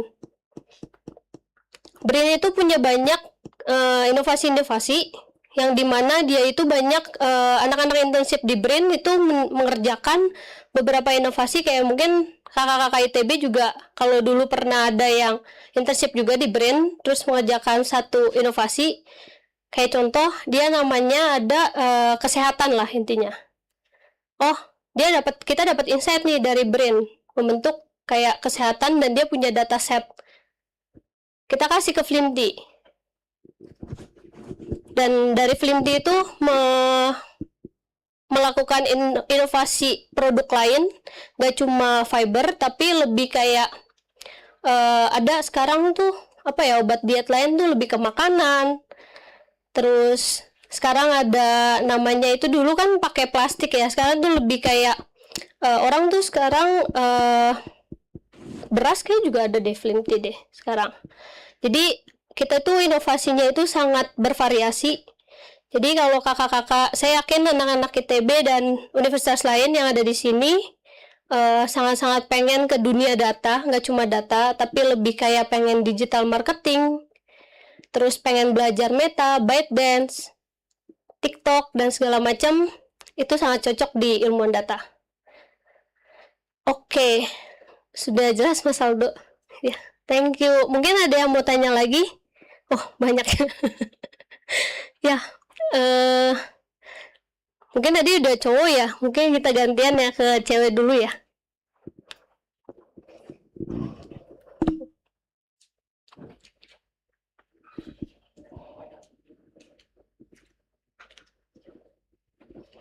Oke, terima kasih waktunya. Perkenalkan nama saya Alita Kumala, saya dari jurusan Teknik Kimia, Kak. Saya mau nanya, semisalnya nanti saya mau ikut internship, itu nanti ada, kan saya nggak tahu tentang basic-basic awalnya software-nya kan, Kak. Nah, itu nanti pas internship dikasih pelatihan nggak, nge-provide pelatihan dari awal atau nanti cuma bimbingan dari senior-senior gitu? Oke, Mbak Makasih, Elita ya Kak. tadi namanya. Ya, sama-sama. Beliau tadi udah kebut kita ya, kalau nggak salah ya. Ya, jadi izin jawab. Kalau untuk internship itu dari kita pasti tentunya sebelum kita ke user itu pasti dari sisi HR itu akan nanya, kamu dari kuliah itu pakai toolsnya apa aja dengan menggunakan data. Nah, apakah cocok dengan tools yang ada kita sekarang? Karena kan kita konsultan, toolsnya itu setiap klien beda-beda pakainya. Nah, apakah cocok atau enggak? Nah, contoh case lagi itu geografi. Ada yang dimana geografi dulunya, terus jadi sekarang ML, machine learning. Nah, dia itu di ilmuwan data ditugasin dari CEO kita, itu langsung gimana caranya kita punya geografi yang ada di Indonesia. Nah, disambungin dengan cabang-cabang yang ada di setiap klien kita. Apakah itu bisa kedetek? Nah, sekarang mungkin lebih ke kimia ya. Tadi kimia atau ya, mungkin nanti kalau di kimia itu apakah nanti kita ada inovasi baru? Karena kan kita partnernya itu dari perusahaan pemerintah juga banyak yang pengen ke kita sebetulnya. Nah, dulu itu kita ngebantu CSR juga di RSCM pas dulu zaman COVID, gimana caranya retina itu kita detect cara retina itu apakah bisa menular COVID bisa menular ke retina. dengan cara kontak mata. Nah, itu kita dulu menganalisa, itu ada di manajernya head deputy, sekarang data scientist, mungkin Galuh juga dulu belum join ya. Nah, itu sampai sekarang kita juga ada banyak pemerintah yang pengen ke kita. Kemarin juga ada Depnaker ke kita, banyak ilmiah-ilmiah yang pengen inovasi-inovasi yang dibantu oleh ilmuwan data. Kebetulan juga Kementerian Keuangan juga pengen dibantu ke kita, tapi dalam bentuk data keuangannya. Nah, mungkin nanti next kita akan ke perusahaan kesehatan juga, karena kita lagi pengen lagi proses dari klien hospital sebetulnya. Apakah nanti ada inovasi baru, gimana caranya dari data kimia bisa menghasilkan suatu yang sangat impact ke suatu perusahaan di industri rumah sakit atau kimia farma atau apalah gitu. Jadi sangat-sangat nanti disarankan kalau untuk internship sama HR itu kita harus inovasi apa yang pengen kita bawa di ilmuwan data sebetulnya. Jadi bukan lebih ke tools, tapi gimana caranya untuk kita bangun bersama, dari kalian itu punya portofolio, pengalaman, dari kita itu ngebangun dari sisi relasinya. Gitu, karena kita punya udah banyak klien dan ngantri juga di pemerintah, karena jujur CEO kita itu orang luar, orang Amerika. Dan bukannya nggak pengen mengambil pemerintahan, tapi lebih kayak dia nggak tahu obligasi yang ada di peraturan yang ada di Indonesia seperti apa. Jadi dia sangat-sangat milih sebetulnya. Yang cocok sama kita itu lebih ke brain sekarang, tapi dia lagi pengen gencar-gencarnya ke hospital sebetulnya. Kayak gitu sih, Mbak El. Rita ya? Iya, sama-sama. Ya, mungkin ada pertanyaan lain. Gantian ya, Mas. Terima kasih atas kesempatannya. Nama saya Latifa Inonazuri. Saya lulusan ITB-nya sudah lama, 2009 sorry. 2009, S1-nya Teknik Kelautan, S2-nya Magister Manajemen. Dan kalau sudah berbagai pengalaman pro hire, melintang di industri farmasi, tapi BUMN dan industri pertahanan, Defense ID, BUMN juga. Dan saya mau tanya, ada pro hire nggak ya? Maksudnya vacancy-nya gitu. Jadi kalau yang saya lihat selama ini kan di booth juga tadi itu untuk yang yang fresh graduate gitu ya. Kalau pro hire untuk yang teknik, dan terakhir saya sih di finance, lebih ke arah treasury. Jadi itu sih, apakah mungkin ada opportunity, karena saya juga tertarik juga dengan perihal data science, dan mungkin bisa, kalau I don't know, maybe the next future kita bisa berkolaborasi gitu. Seperti itu sih, Mbak. Makasih. Oke, thank you Mbak atas pertanyaannya. Sudah similar ya sama yang tadi Mbak Yelita tanya ya, maksudnya, tapi ini lebih ke opportunity. Nah, sebetulnya kalau opportunity itu kita sangat-sangat luas sebetulnya Mbak. Tapi sayangnya itu tadi finance ya, fokusnya ya. Nah, finance kita itu pengen lebih ke intern sebetulnya. Jadi karena kita konsultan pajak itu jujur-jujuran aja dibayarnya pakai jam. Jadi klien kalau konsultan itu jasa itu ada yang secara komersialnya, itu ada yang pengen developer, oke, itu kita jual developnya aja gitu, toolsnya. Tapi kalau untuk support itu kita per jam ya. Jadi emang sangat-sangat ngebuka opportunity kalau emang nanti ya, alhamdulillah syukurnya nanti klien kita banyak, ya kita sangat-sangat bisa untuk membuka dari sisi finance-nya sih. Karena kalau untuk finance, mohon maaf, itu kita lagi butuhnya intern aja sih Mbak. Iya. Thank you. Ya, mungkin nih Masnya terakhir. Setelah itu kita nanti lanjut ke HR benefit ya. Baik, terima kasih atas kesempatannya ya. Iya. Baik, pertanyaan saya sebenarnya melanjutkan dari teman saya ini, Aldo ya tadi ya. Oke. Saya lebih tertarik bagaimana sih ilmuwan data ini kan sebenarnya kan seorang konsultan ya, sebuah perusahaan konsultan yang kita tahu di mana di era yang digital yang sangat luas ini tentunya konsultan-konsultan yang lain itu banyak juga kan. Nah, kebetulan saya juga pernah memakai Universal tapi bukan yang GA4 ya. Betul. Nah, tentunya saya juga tertarik nih di dunia digital marketing, BI maupun AI dan ML nih. Nah, tentunya untuk saya penasaran bagaimana sih ilmuwan data ini sebagai seorang konsultan menarik klien-klien besar seperti tadi ada Tokopedia, Telkomsel, Astra dan lainnya. Apa yang membuat ilmuwan data ini berbeda dengan konsultan-konsultan yang lain yang ada di Indonesia ataupun di luar sehingga menarik lah untuk mereka sebagai servisnya ya seperti itu. Mungkin itu dari saya, terima kasih. Thank you. Pertanyaan sangat bagus ya ini. Gimana cara ilmuwan data menggayat klien besar? Intinya itu. Satu, kita itu tidak mencari klien. Jujur, klien yang mencari kita. Karena kita itu verified Google.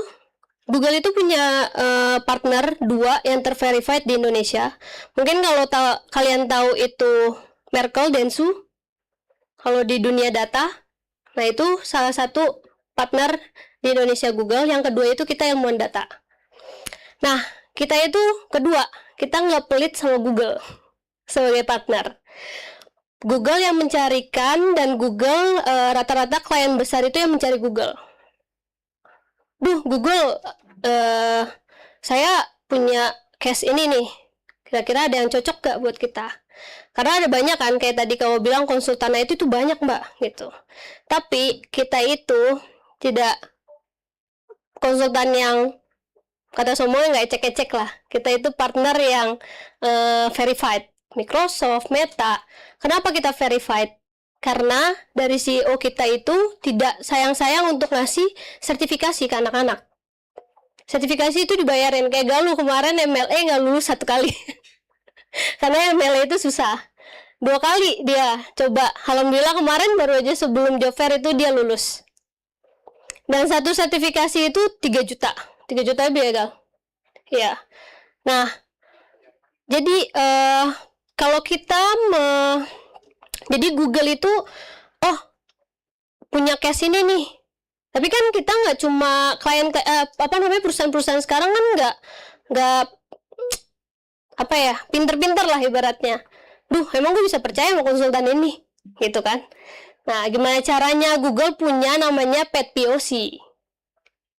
Jadi project konsepnya dia itu POC berpet atau gratis ke salah satu klien besar, terus ilmuwan data yang dipilih. Nah, dari ilmuwan data yang dipilih itu, satu, kita harus sertifikasi harus lengkap. Gimana caranya klien itu tahu, dia nggak expert. Kita expert, karena kita sertifikasi. Kita ngambil sertifikasinya aja susah. Galuh itu belajar berapa bulan, Gal? 2 bulan atau berapa bulan? 1 bulan. Full. Dan CEO kita itu nggak pelit dengan, saya punya kerjaan juga, tapi kamu harus belajar sertifikasi. Jadi di ilmuwan data itu sangat penting untuk dia kejar pet karirnya, bukan cuma di dunia kerja, tapi di semua tools yang ada di digital, di teknologi, di seluruh dunia lah. Kayak Google Cloud, itu Alfie juga dibayarin sertifikasinya. Jadi Google itu nggak ngasih cuma-cuma ke kita juga. Kalian itu verified ya, dan sertifikasi. Oke, kita kasih. Kita menggayat satu klien. Kliennya kita kasih gratis pertama. Lama-lama banyak. Dan alhamdulillah semua klien kita ini kita nggak cari. Jadi kalau dilihat dari kok nggak terkenal sih di Instagram, dan CEO kita itu nggak mau yang kita nggak mau orang yang kayak karena rata-rata anak-anak ilmuwan data itu introvert ya. Jujur saya juga introvert, makanya tadi lumayan gemeter buat ngomong. Tapi ya intinya kita itu menggait klien-klien besar itu, kita kerjasama juga sama Google dan partner-partner lain. Jadi Microsoft juga ngasih ke kita, kayak IKEA itu kan pakai Microsoft Azure. Iya, pakai. Jadi mereka itu punya banyak data offline dan online di sampai luar negeri, dia global kan karena DFI. Nah, itu mereka kerja sama Microsoft dan Microsoft kasih ke kita. Nah, tapi sebelum itu kita juga ngasih gratis ke Microsoft. Solusi apa nih yang dibangun oleh Microsoft? Jadi sama-sama tukar, ibaratnya tukar-menukar mereka kasih ke klien ke kita dan kita ngasih solusi yang mereka butuhkan. Jadi BRIN dan Kementerian Keuangan dan lain-lain itu mencarinya kita. Dan sekarang sangat-sangat dicari oleh BCA karena kebetulan BCA itu klien partner kita dan kita nggak boleh ngambil. Tapi BCA pengen ke kita. Dan Telkomsel juga. Telkomsel dulu partnernya sebelah, tapi sangat-sangat pengen ke kita. Tapi CEO kita itu nggak maruk sama klien, dan mereka dari CEO kita itu pengen ngelihat kita itu nggak cuma kasih solusi yang bagus, tapi insight apa yang sangat-sangat menguntungkan dari klien itu. Jadi kita bangun-bangun sama-sama sih sebetulnya. Lebih gitu sih, Mas. Alhamdulillah sih kita nggak pernah nyari ya. Tapi rata-rata email ke saya sih sebetulnya. Gitu. Ya, mungkin tadi udah diingetin reminder waktu, jadi lebih ke langsung aja ya. Thank you ya, Mas ya. Berapa menit lagi, Mas, kalau boleh tahu? Oke, masih cukup. Thank you ya, guys. Untuk pertanyaannya sangat-sangat bagus nih, kakak-kakak ini. Oh iya, sebelumnya. Nanti kalau ada yang mau nanya lagi, boleh ke bot kita untuk nanya lebih detail. Gitu. Ya, ada di Aula Timur. Rata-rata sih kayaknya saya udah familiar sama muka-mukanya, kayaknya udah pernah kebut. Jadi ini yang sangat-sangat interesting oleh ilmuwan data kayaknya ya, untuk yang datang ke sini. Ya, mungkin bisa dijelaskan sama HRGA kita, itu namanya Ilham. Ya, thank you guys.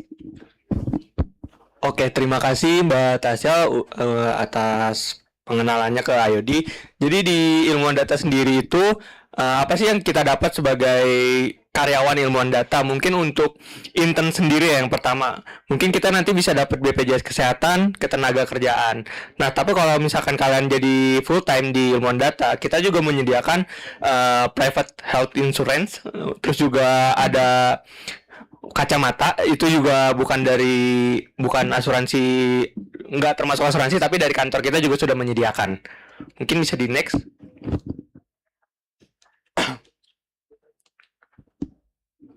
Nah, selain benefit-benefit yang kayak tadi, jika kalian juga sudah bekerja lama di ilmuwan data, kita juga menyediakan untuk loyalty benefit yang bisa kita menghargai dedikasi kalian pada ilmuwan data. Contohnya salah satunya mungkin Mas Galuh. Mas Galuh ini udah 2,5 tahun bersama kita. Kita juga memberikan hadiah atas dedikasi dia, yaitu kemarin itu apa, Mas? Nonton film ya? Ya, nonton film. Dan juga trip, kita bayarin trip, boleh ke luar negeri, boleh ke luar kota, itu tergantung sama waktu kalian, dedikasi kalian di ilmuwan data sendiri. Oke, mungkin bisa next. Nah, di ilmuwan data itu juga kita percaya untuk mendrive kalian. Jika kalian memang karyawan ilmuwan data, kita tuh mendrive karyawan-karyawan kita untuk menjadi sukses. Berikut ada pesan dari CEO kami untuk mendrive sukses itu. Yang pertama, mungkin saat masuk itu kita perlu untuk membuild our foundation gitu. Foundationnya bisa di berbagai skill. Misalkan kayak data scientist, kita bisa ikut bootcamp terlebih dahulu untuk membuat foundation kita. Lalu yang kedua itu kita mendevelop. Kita jangan cepat puas dengan skill-skill kita. Walaupun kita udah punya foundation, kita harus lebih expert lagi di skill kita itu. Lalu untuk menjadi leadership, untuk naik ke posisi dari staff mungkin ke assistant manager atau ke supervisor, lalu juga ke manager, kita tuh harus level up our leadership role lah. Jadi kita harus belajar bagaimana caranya untuk menjadi leadership yang baik. Itu sih untuk pesan dari CEO kita, bagaimana caranya agar bisa sukses di ilmuwan data khususnya. Lalu juga di ilmuwan data kita juga ada berbagai cara untuk membuat kalian sukses di dalam karir kalian. Yang pertama itu kita memiliki batch system. Batch system ini dilakukan per kuartal, di mana nanti kalian akan dinilai melalui batch-batch ini. Dan juga yang kedua itu ada performance review. Performance review ini dilakukan 2 tahun sekali. 2 kali setahun. Di mana performance review ini bisa membantu kalian untuk mendapatkan promosi, lalu juga adjustment gaji. Entar juga ada adjustment dari role, mungkin dari data scientist bisa jadi performance marketing analyst jika memang lebih condong ke sana ilmunya, seperti itu. Lalu mungkin next. Nah, ini juga penilaian kita itu bukan sekedar penilaian dari atasan, tapi kita juga ada 360 evaluation system, di mana sistem ini kita buat jadi kalian itu dinilai dari pertama dari manajemen, dari atasan, lalu juga kita dinilai dari klien-klien kita bagaimana cara dia menangani klien itu. Lalu yang kedua itu mungkin ada dari your peers, jadi teman-teman juga menilai bagaimana cara kerja, apakah kerjanya bersama teman itu sangat baik atau dia hanya apatis yang memikirkan diri sendiri, seperti itu sih. Mungkin bisa di next, Mbak. Boleh.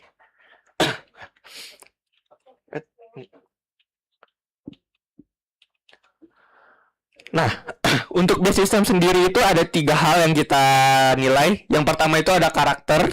Karakter itu apa sih? Yang pertama ada mungkin profesional kalian di dunia kerja. Lalu yang kayak sense of ownership, kan kalian megang klien-klien, jadi tanggung jawab kalian terhadap pekerjaan. Lalu juga inovasi-inovasi yang proaktif. Lalu selain karakter, kalian juga dinilai untuk superior domain knowledge gitu. Lalu selanjutnya mungkin ada integrable quality, dan mungkin nextnya untuk ini untuk semuanya, tapi untuk senior itu kita beda menilainya untuk senior role. Nah, yang pertama itu ada growth mindset, lalu yang kedua juga ada leadership kalian, kita nilai juga bagaimana leadership kalian berjalan, lalu yang terakhir itu ada resiliency. Mungkin next. Nah, ini bagaimana penilaian kita pada performance review, jadi nanti akan dinilai seperti itu sih. Next. Nah, selain ada performance review, sebelum kita setelah interview, sebelum kita masuk ke PT Ilmuone Data Nusantara, kita juga memberikan DISC ke para kandidat-kandidat kita. Sebenarnya apa sih DISC itu? Mungkin ada yang udah pernah nyoba juga. DISC itu penilaian untuk personality kalian, di mana DISC itu ada 4 personality. Yang pertama itu ada dominance, influence, lalu juga ada steadiness, dan juga compliance. Mungkin next. Ini oke. Lalu juga yang terakhir itu mungkin ada jalan yang kita berikan kepada karyawan-karyawan kita seperti yang sudah dijelaskan oleh Mbak Tasya kemarin tadi juga.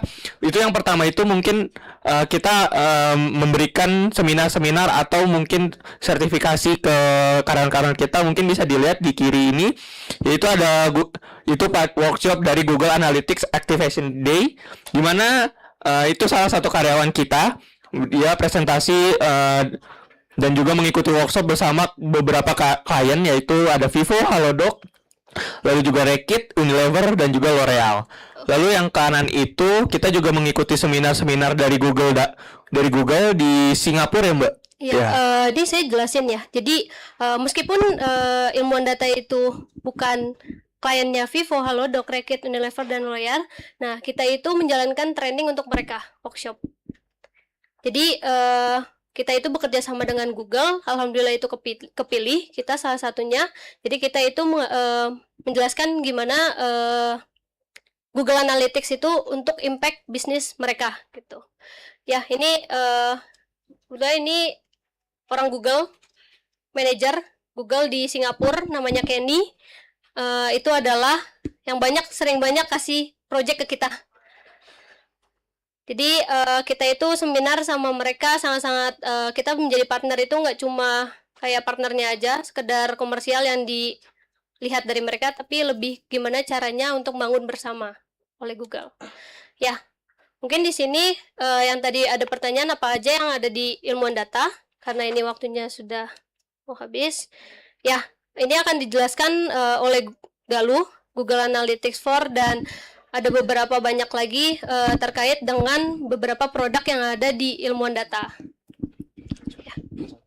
Oke, jadi saya singkat aja. Jadi di sini salah satu main source data kita tuh ada di GA4 namanya Google Analytics 360. Ya, ini tuh merupakan kalau kalian misal kayak contohnya klien kita Telkomsel ya. Jadi kalau kalian setiap melakukan interaction di app, contohnya kalian beli paket, kalian nonton, itu bakal ke-track semua behaviornya itu lewat GA4, dan dimana which is ilmuwan data ini merupakan salah satu partnership ya. Di Indonesia tuh ada dua, ada Densu sama kita. Jadi klien-klien kita official bakal menggunakan yang besar-besar itu ada di contohnya Tokopedia, Shopee, semuanya menggunakan ini seperti itu. Dan next videonya di play. Oke, nextnya sekarang ada di ya kalau kalian tahu Google itu ngeluarin Gemini. Gemini itu merupakan salah satu LLM lah, intinya kayak saingannya ChatGPT. Di sini kita bisa buat Gemini itu dengan berbagai model sih sebenarnya. Jadi kayak under Vertex di mana kita salah satu Google Cloud partnership juga officially. Jadi di mana ilmu data saya sebagai data scientist ini using modelnya buildingnya itu di dalam Vertex AI under Google Cloud Platform gitu. Jadi lebih simple, lebih cepat juga. Videonya di play. Ini sebetulnya yang dikasih oleh CEO kita sebetulnya. Gimana cara AI itu merubah dunia? Karena saya itu melakukan seminar di perusahaan-perusahaan lain dan ada di luar negeri. Kita itu sayangnya itu 5 tahun sampai 10 tahun terbelakang dari sisi AI. Sangat-sangat sedih sebetulnya kita di Indonesia sangat-sangat tidak percaya oleh AI sebetulnya. Asal kita pintar dan kita bisa menguasai promptingnya, nah itu sangat-sangat berguna untuk kehidupan kita sebetulnya sih.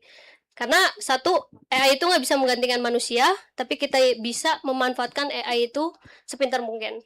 Nah ini sebetulnya ada videonya, tapi mungkin nanti kalau pengen videonya bisa ke booth kita aja ya. Nah ini kita barengan sama Google sih untuk buat ini. Dan ini ada di YouTube-nya Google juga untuk AI ini. Ya, next. Ini lebih ke Google Cloud Product. Jadi solusi-solusi apa aja. Dan alhamdulillah kita juga udah sertifikasi semua dari Google Cloud Product. Jadi nanti kalau dari kalian kakak-kakak itu udah maksudnya ada jurusan yang cocok dan pengen lebih ke Cloud Engineering, itu kita lagi open juga untuk posisi ini. Ya, Google Product itu kalau kalian tahu itu sangat banyak ya, BigQuery, Looker Data Studio, terus ada Cloud dan SQL dan lain-lain sebetulnya. Ya ini semuanya kita pakai tech stack ini buat model, terutama untuk kalian yang machine learning itu kita pakai semua ini ya buat deliver ke klien. Jadi kalian bisa dapat knowledge tambahan juga sih. Jadi nggak hanya dari kalian buat dari Python dari scratch gitu-gitu, tapi kita udah punya toolsnya gitu biar mempercepat. Oke, ini beberapa posisi yang dibutuhkan oleh ilmuwan data.